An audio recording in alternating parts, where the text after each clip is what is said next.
warahmatullahi wabarakatuh.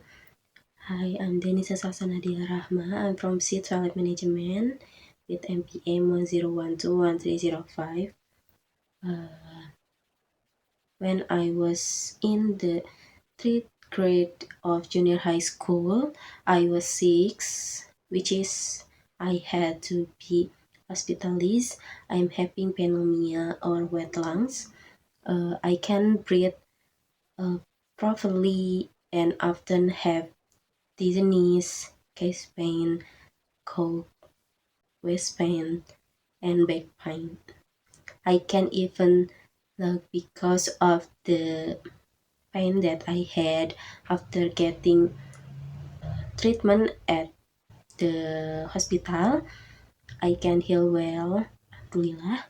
I have to take my medication regularly for 6 months, and if I miss it, I have to take the medication from the beginning.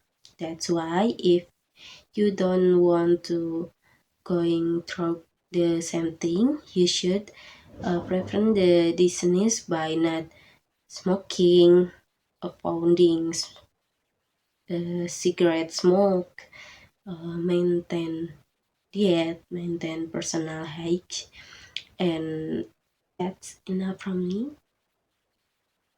I think that's enough from me. Thank you. Bye bye.